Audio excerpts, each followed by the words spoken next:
like to? What is the effect of not having insurance on these people? For some people, they will come to us, and because they've not gotten the routinely recommended things, like your doctor will say for women, you should have that annual pap exam and whatnot, or by a certain age, you should have mammograms. We see lots of women, because they don't have insurance, they cannot afford that doctor's visit, they do not go for several years. By the time they come to us, they've felt the effects and symptoms, and it is too late. And so all we can do is refer them to hospice. You know, chemotherapy, I mean, they're just at the stage where it's just too far gone. There's nothing that can be done, and that's heartbreaking. I'm glad that's not the norm, but in those cases it is that extreme. There's nothing else that can be done. But if they had had access to medical care and treatment, that could have been early diagnosed and detected and helped. And we're excited because in a lot of cases, we're able to do that early detection and help people. But it doesn't have to be that way. And so today, what did you guys come here for today?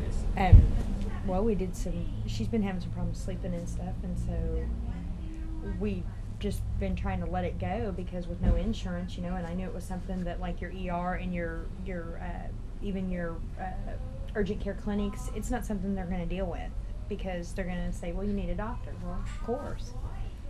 So we'd put it off as long as we could. Now it's really starting to affect everything. So we did some research and finally ran across this place. Yeah.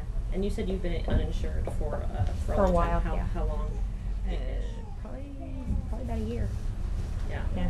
So I just don't go. Yeah. And I was going to say, what's the effect of that? I think people just, when they have health insurance, they take it for granted sometimes. Oh, yeah.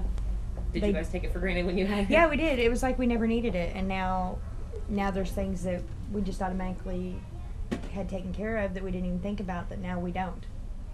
You know, cancer is extremely prevalent on my mother's side of my family. I haven't been to have any of that done. I'm 35 years old. I haven't had any of that done. See, my son's 13. He was 6.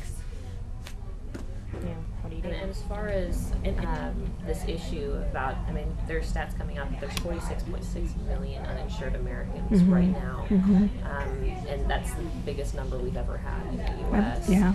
I mean, is this a problem that people aren't aware of, or do people just not care? Oh, I think people sort of are peripherally aware when it's a little blurb on the nightly news or something, but when it happens to you suddenly, you lose your job, you lose your insurance, then it's reality. And there are a lot of people who are self-employed who, for purposes of